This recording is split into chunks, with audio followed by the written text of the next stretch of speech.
Olá, eu sou Yara Gomes e faço parte do escritório Sales Neto Advocacia.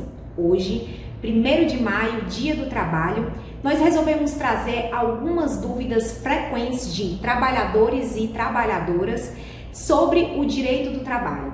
E quem vai passar essa entrevista de uma forma bem descontraída e sem muito juridiquês é o Dr. Sales Neto, que é especialista em Direito e Processo do Trabalho.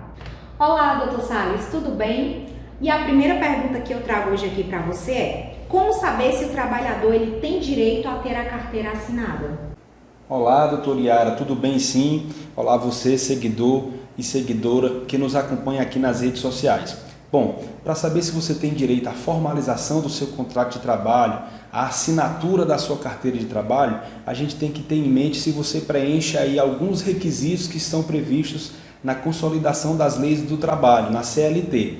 Então, se você presta um serviço não eventual, o que é isso? Se você tem dias fixos ali para trabalhar, você já sabe que tem que ir naquele determinado dia, sem precisar ninguém estar lhe dizendo, né? Vem trabalhar hoje.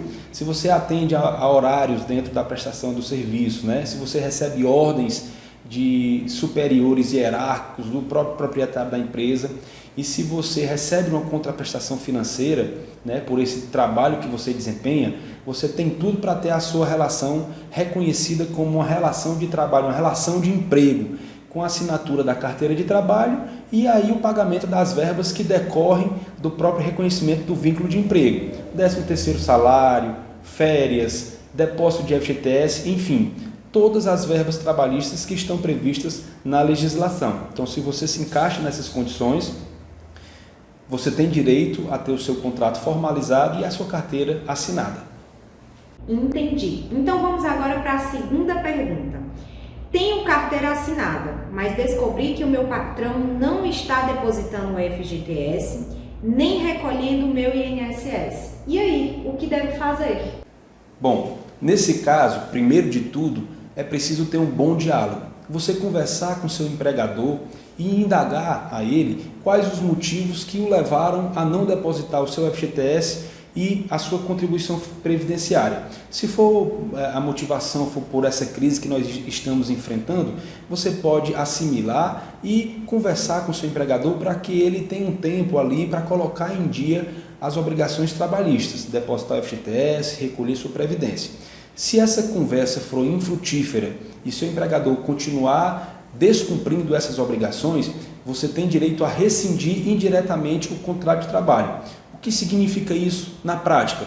É o empregado pôr fim ao contrato de trabalho por uma falta cometida pelo empregador, no caso, não recolhimento de INSS e o não depósito do FGTS. Nessa modalidade de rescisão, o empregado tem direito a receber todas as verbas como se tivesse sido dispensado sem justa causa. Então, se você está passando por essa situação, o ideal é você conversar com o seu patrão, conversar com o seu empregador e, na continuidade do descumprimento dessas obrigações, aí você procura orientação jurídica e vai para o Poder Judiciário fazer o requerimento de rescisão indireta do seu contrato de trabalho, tá bom? Garantindo aí o recebimento de 13º proporcional, férias proporcionais acrescidas de 1/3, liberação de FGTS, multa de 40% do FGTS, habilitação no seguro-desemprego, se você tiver o período correspondente, preencher os outros requisitos, enfim, buscar os seus direitos pela falta cometida pelo empregador, tá bom? Vamos então agora para a terceira pergunta. Doutor, fui demitida e descobri que eu já estava grávida no período da demissão. Quais são os meus direitos? Bom, nesse caso, da empregada que é dispensada quando já está grávida, ela tem direito a uma estabilidade gestacional, que vai até o 5º mês após o parto, tá bom? Então, se ela sabe que está grávida no momento que está sendo dispensada, ela tem que comunicar ao empregador e o empregador tem que manter o vínculo de emprego até o período da estabilidade. Caso o empregador mantenha a decisão de dispensar sem justa causa, a empregada pode se socorrer do Poder Judiciário para cobrar uma indenização correspondente a esse período. Outra coisa que eu tenho que esclarecer: se você descobre a gravidez após a dispensa, o entendimento dos tribunais é que você também tem direito a ser reintegrada no emprego ou receber uma indenização pelo período, tá bom? E outra coisa, essa estabilidade é garantida se a dispensa for sem justa causa. Se você comete uma falta grave, que dá ensejo, que dá motivo a uma demissão por justa causa, você não tem direito à estabilidade, tudo bem? Outra coisinha, se o empregador simular uma justa causa para não lhe pagar a estabilidade, a indenização da estabilidade ou não manter o seu emprego, você pode também buscar o judiciário, tentar reverter essa justa causa para uma dispensa sem justa causa, receber não apenas as verbas rescisórias de uma rescisão sem justa causa, como também uma indenização pelo período da estabilidade, tá bom?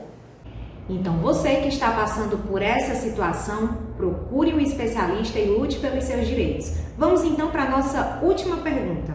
Doutor, fui dispensado sem justa causa. Quais as verbas eu devo receber? Ok, entendi. Na dispensa sem justa causa, as verbas que são comumente devidas são 13º proporcional, férias proporcionais e férias vencidas acrescidas de 1/3 aí no valor, o saque do FGTS com uma multa de 40% sobre esse valor que está depositado na conta vinculada do FGTS, saldo de salário, se for o caso, e habilitação no seguro-desemprego, se você preencher aos outros requisitos. Então, geralmente são essas verbas, mas nada impede que você tenha direito a receber outras verbas trabalhistas do período que você trabalhou.